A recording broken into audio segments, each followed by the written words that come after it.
Bihar board में यदि सबसे अच्छा रिजल्ट लाना है तो फिजिक्स का सबसे महत्वपूर्ण चैप्टर प्रकाश का परिवर्तन बहुत ही इम्पोर्टेंट चैप्टर है जिसमें अनेकों प्रश्न आते हैं। तो आइए इस वीडियो में हम लोग जानना चाहेंगे कि प्रकाश के परिवर्तन में जितने भी मुख्य टॉपिक हैं जैसे दर्पण, प्रकाश के परिवर्तन, उनके बारे में हम लोग सीखने का अध्ययन करेंगे। मैं विनेश सर आप सबका हार्दिक अभिनंदन करता हूं। उम्मीद है आप लोग स्वस्थ होंगे और मस्त होंगे। चलिए देखते हैं प्रकाश का परिवर्तन। चैप्टर 1 का नाम है प्रकाश का परिवर्तन तथा अपवर्तन। इस चैप्टर का जो नाम दिया है प्रकाश का परिवर्तन, इसमें पहला शब्द है प्रकाश। आखिर प्रकाश क्या होता है? सबसे पहले हम लोग प्रकाश के बारे में जानेंगे।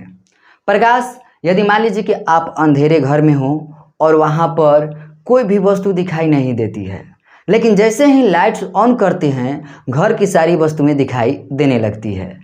जैसे मान लेते हैं सुबह सुबह जगते हैं और सूरज की किरणें आती है तो सारी वस्तुएं दिखाई देने लगती है, मगर वहीं रात के अंधेरों में कोई भी वस्तु दिखाई नहीं देती है। इससे हमें क्या अनुभव होती है? यदि प्रकाश हो तो हम सारी वस्तुओं को देख सकते हैं, यदि प्रकाश न हो तो हम किसी भी वस्तु को नहीं देख सकते हैं। इस प्रकार हम लोग समझे कि प्रकाश किसे कहते हैं। प्रकाश वह भौतिक कारक है जिसकी सहायता से हमें वस्तुओं को देखने की अनुभूति होती है, अर्थात हम लोग प्रकाश की सहायता से सारी वस्तुओं को देखते हैं। तो परिभाषा याद करेंगे, प्रकाश वह भौतिक कारक है जिसकी सहायता से हम चारों तरफ की वस्तुओं को देखते हैं, उसे प्रकाश कहते हैं।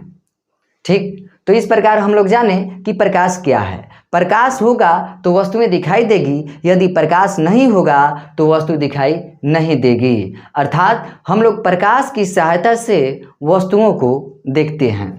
ठीक है, हम लोग अब तक इस बात को समझे कि प्रकाश होगा तभी हम वस्तुओं को देखते हैं, यदि प्रकाश नहीं होगा तो वस्तु दिखाई नहीं देगी। जिसकी सहायता से वस्तुएं दिखाई देती है उसे प्रकाश कहते हैं। आखिर ये इस बात को जानते हैं कि प्रकाश निकलता किससे है। जैसे बल्ब से, तारों से प्रकाश की उत्पत्ति होती है। जिससे प्रकाश की उत्पत्ति होती है उसे प्रकाश स्रोत कहते हैं। जैसे मान लीजिए कि लालटेन से प्रकाश की उत्पत्ति होती है, विद्युत बल्ब से प्रकाश की उत्पत्ति होती है, सूर्य से, तारों से, अनेकों पदार्थों से प्रकाश की उत्पत्ति होती है। तो जिस बिंदु स्रोत से प्रकाश की उत्पत्ति होती है उसे प्रकाश स्रोत कहते हैं। जैसे तारों से, सूर्य से, लालटेन से, अर्थात जिससे प्रकाश की उत्पत्ति होती है, जिस पदार्थ से प्रकाश की उत्पत्ति होती है उसे हम लोग प्रकाश स्रोत कहते हैं। तो इस प्रकार जाने कि किसी भी पदार्थ से यदि प्रकाश निकलता है तो वैसे स्रोत को प्रकाश स्रोत कहते हैं। अब हम लोग जानना चाहेंगे कि इस दुनिया में बहुत सी पदार्थें हैं, किसी से प्रकाश निकलता है और किसी से प्रकाश नहीं निकलता है। तो प्रकाश की उत्पत्ति के दृष्टि से, प्रकाश की उत्पत्ति के दृष्टि से पदार्थ को दो भागों में बांटा गया है। प्रकाश की उत्पत्ति के दृष्टि से पदार्थ को कितने भागों में बांटा गया है? 2। पहला दीप्त पदार्थ और दूसरा अदीप्त पदार्थ। तो बच्चों हम लोग जाने कि प्रकाश की उत्पत्ति की दृष्टि से पदार्थ को 2 भागों में बांटा गया है, पहला दीप्त पदार्थ और दूसरा अदीप्त पदार्थ। तो हम लोग समझे कि प्रकाश की उत्पत्ति की दृष्टि से पदार्थ को 2 भागों में बांटा गया है, पहला दीप्त पदार्थ और दूसरा अदीप्त पदार्थ। चलिए समझते हैं दीप्त पदार्थ के बारे में। दीप्त पदार्थ क्या है? देखिए, बल्ब से प्रकाश निकलती है, तारों से, जुगनू से, सूर्य से, सभी से प्रकाश निकलती है। तो जिनसे प्रकाश निकलता है वैसे पदार्थ को दीप्त पदार्थ कहते हैं। जैसे जुगनू से प्रकाश निकलता है, ठीक, तारों से प्रकाश निकलता है, सूर्य से प्रकाश निकलता है। जिन जिन पदार्थों से प्रकाश की उत्पत्ति होती है उसे दीप्त पदार्थ कहते हैं। अर्थात हम लोग इस बात को समझे कि जिस पदार्थ से प्रकाश की उत्पत्ति होती है उसे दीप्त पदार्थ कहते हैं। जैसे बल्ब से प्रकाश निकलता है तो वह दीप्त पदार्थ है। लालटेन से, सूर्य से, तारा से, जिन जिन पदार्थों से प्रकाश उत्सर्जित होता है वैसे पदार्थों को दीप्त पदार्थ कहते हैं। अब दूसरा देखते हैं अदीप्त पदार्थ। जैसे मान लीजिए कि ईंट हो गया, पत्थर, टेबल, कुर्सी, इन सब से प्रकाश नहीं निकलता है। तो जिनसे प्रकाश नहीं निकलता है वैसे पदार्थ को अदीप्त पदार्थ कहते हैं। तो हम लोग परिभाषा में बोल सकते हैं जिन पदार्थों से प्रकाश की उत्पत्ति नहीं होती है, जिन पदार्थों से प्रकाश की उत्पत्ति नहीं होती है वैसे पदार्थों को अदीप्त पदार्थ कहते हैं। जैसे ईंट, पत्थर, टेबल, कुर्सी, ये वैसे पदार्थ हैं कि इनसे प्रकाश की उत्पत्ति नहीं होती है। इस प्रकार हम लोग समझे कि जिनसे प्रकाश की उत्पत्ति नहीं होती है उसे अदीप्त पदार्थ कहते हैं, और जिन पदार्थों से प्रकाश की उत्पत्ति होती है उसे दीप्त पदार्थ कहते हैं। तो बच्चों हम लोग समझे कि उत्पत्ति के आधार पर पदार्थ दो प्रकार के होते हैं, दीप्त पदार्थ, अदीप्त पदार्थ। जिससे प्रकाश की उत्पत्ति होती है वैसे पदार्थ को दीप्त पदार्थ कहते हैं, और जिन पदार्थ से प्रकाश की समझते हैं कि दीप्त पदार्थ कितने प्रकार के होते हैं। दीप्त पदार्थ दो प्रकार के होते हैं। पहला आत्मदीप्त पदार्थ और दूसरा प्रदीप्त पदार्थ। आत्मदीप्त पदार्थ का दूसरा नाम है स्वदीप्त पदार्थ। स्वदीप्त पदार्थ, इसे स्वदीप्त पदार्थ इसलिए कहा गया क्योंकि यह स्वयं प्रकाश की उत्पत्ति करते हैं, इसलिए इसे स्वदीप्त पदार्थ भी कहा जाता है। आइए जानते हैं इसका परिभाषा। स्वदीप्त पदार्थ किसे कहते हैं? वे पदार्थ जो स्वयं प्रकाश की उत्सर्जित करते हैं, वे पदार्थ जो स्वयं प्रकाश उत्सर्जित करते हैं उसे आत्मदीप्त पदार्थ कहते हैं। अर्थात जो स्वयं प्रकाश की उत्पत्ति करता है उसे आत्मदीप्त पदार्थ कहते हैं या स्वदीप्त पदार्थ कहते हैं। ये स्वयं प्रकाश की उत्पत्ति करते हैं, ये दूसरे पर आश्रित नहीं रहते हैं। जैसे सूर्य स्वयं प्रकाश की उत्पत्ति करते हैं, ये दूसरे पर आश्रित नहीं रहते हैं। ऐसे पदार्थों को स्वदीप्त पदार्थ कहा जाता है। प्रदीप्त पदार्थ ऐसे पदार्थ होते हैं जो स्वयं प्रकाश की उत्पत्ति नहीं करते हैं बल्कि दूसरे पर आश्रित रहते हैं। जैसे मान लेते हैं हम विद्युत बल्ब, यदि लाइट होगा तो वो प्रकाश उत्सर्जित करेगा, यदि लाइट नहीं होगा, विद्युत धारा नहीं होगा तो वह प्रकाश उत्पत्ति नहीं करेगा। जैसे हम लोग मानते हैं लालटेन को, यदि लालटेन में किरासन तेल हो तो लालटेन जलेगा, यदि किरासन तेल न हो तो वह नहीं जलेगा। इसी प्रकार मोमबत्ती, यदि मोमबत्ती में मोम हो तो वह जलेगा और यदि मोम नहीं हो तो वह नहीं जलेगा। तो इस प्रकार विद्युत बल्ब है, यदि विद्युत धारा रहेगा तो बल्ब जलेगा और विद्युत धारा नहीं रहेगा तो बल्ब नहीं जलेगा। लालटेन, यदि लालटेन में किरासन तेल हो तो वह जलेगा और यदि किरासन तेल ना हो तो वह नहीं जलेगा। इस प्रकार हम लोग कह सकते हैं कि जो पदार्थ स्वयं प्रकाश की उत्सर्जित न करके किसी दूसरे पर निर्भर रहते हैं उसे प्रदीप्त पदार्थ कहते हैं। जैसे लालटेन स्वयं प्रकाश की उत्पत्ति नहीं करता है बल्कि यह दूसरे पर निर्भर है, किरासन तेल पर। विद्युत बल्ब स्वयं प्रकाश की उत्पत्ति नहीं करता है बल्कि यह विद्युत धारा पर निर्भर करता है। विद्युत धारा होगा तो बल्ब जलेगा, विद्युत धारा नहीं होगा तो बल्ब नहीं जलेगा। लालटेन में किरासन तेल होगा तो जलेगा, नहीं होगा तो नहीं जलेगा। अर्थात ये किसी दूसरे पर आश्रित रहते हैं। वैसे दीप्त पदार्थ को हम प्रदीप्त पदार्थ कहते हैं। इसे मानव ने भी बनाया है, इसीलिए इन्हें मानव निर्मित दीप्त पदार्थ भी कहते हैं। और ये ईश्वर बनाए हैं, सूर्य, तारे। तो इस प्रकार इन्हें हम किरण किसे कहते हैं? विच इज कॉल्ड रे। प्रकाश की गमन की पथ की दिशा को किरण कहते हैं। अर्थात प्रकाश जिस रास्ते से गुजरता है, जिस सरल रेखा से गुजरता है उसे किरण कहते हैं। प्रकाश जिस सरल रेखा से गुजरता है उसे किरण कहते हैं और वह एक रास्ता से जाता है। इसी रास्ते को हम लोग पथ बोलते हैं। तो प्रकाश की गमन की पथ की दिशा को किरण कहते हैं, यानी प्रकाश जिसके रास्ते से होकर, जिस दिशा से होकर गुजरता है उसे किरण कहते हैं। तो परिभाषा हम बोल सकते हैं, प्रकाश की गमन की पथ की दिशा को किरण कहते हैं। प्रकाश की गमन की पथ की दिशा को किरण कहते हैं, अर्थात प्रकाश जिस रास्ते से होकर गुजरता है उसे किरण कहते हैं और यह सदैव सरल रेखा में गति करती है। अब किरण तो अकेले नहीं निकलेगी, बहुत सी किरण होगी, तो अनेकों किरणों के मिलने से जो समूह होता है उसे किरण पुंज कहते हैं। तो हम लोग बोल सकते हैं प्रकाश के किरणों के समूह को किरण पुंज कहते हैं। जैसे देखते हैं यहाँ पर मान लीजिए कि जितना भी प्रकाश निकलता है इसमें अनेकों किरण निकलती है, अनेकों किरण निकलती है, तो इसी को हम लोग किरण पुंज कहेंगे। तो बोल सकते हैं प्रकाश के किरणों के समूह को किरण पुंज कहते हैं। किरणों के समूह को क्या कहते हैं? किरण पुंज।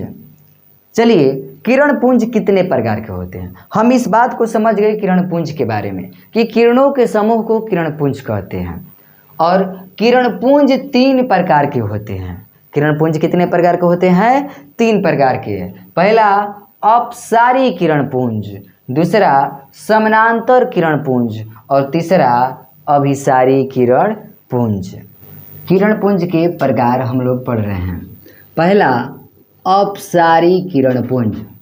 अपसारी किरण पुंज किसे कहते हैं?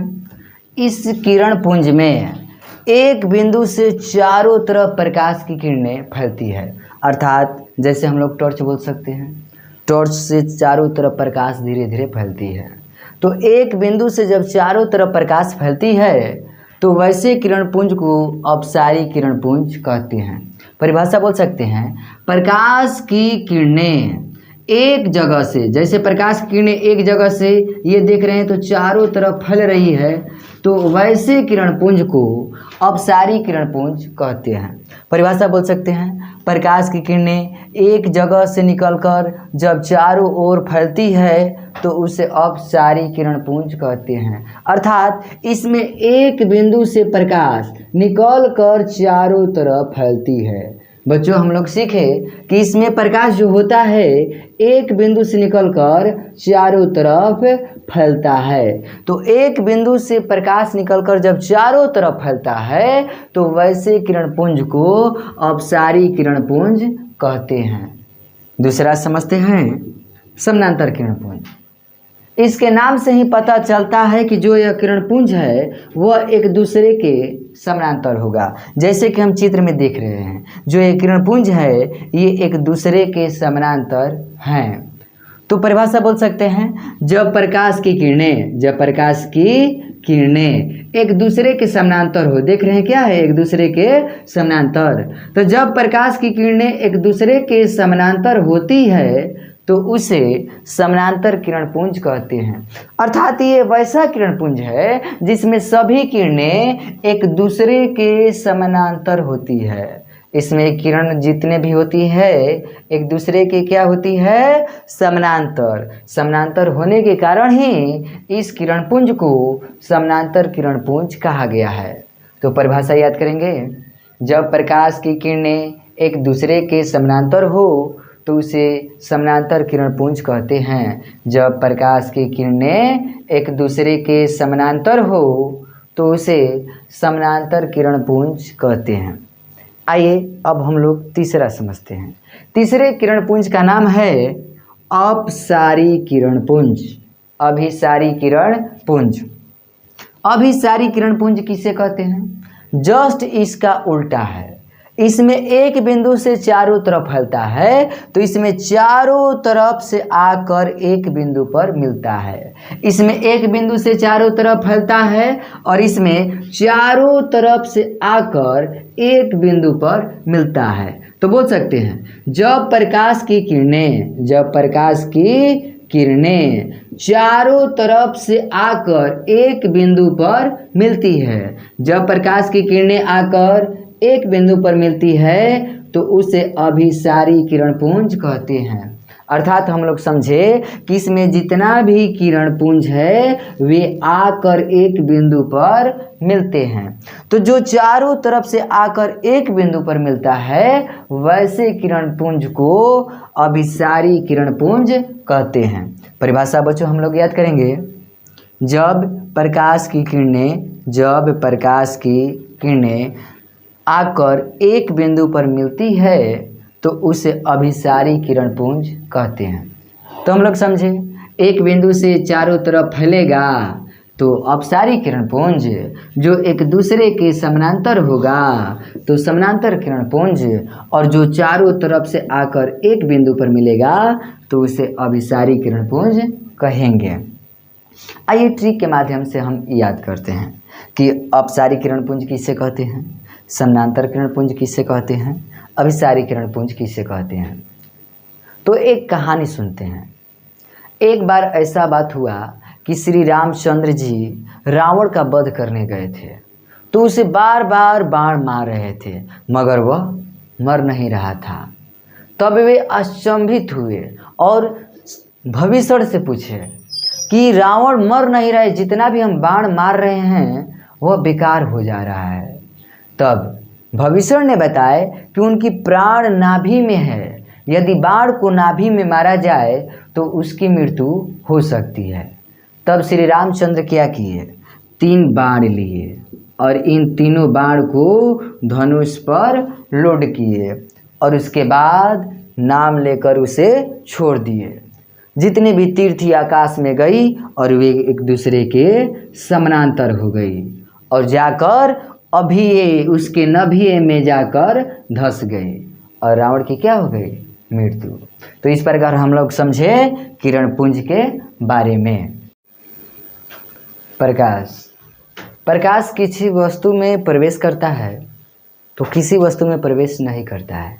जैसे कांच में प्रकाश प्रवेश करता है मगर वहीं ईंट पत्थर यदि दीवार हो तो उसको पार नहीं करता है।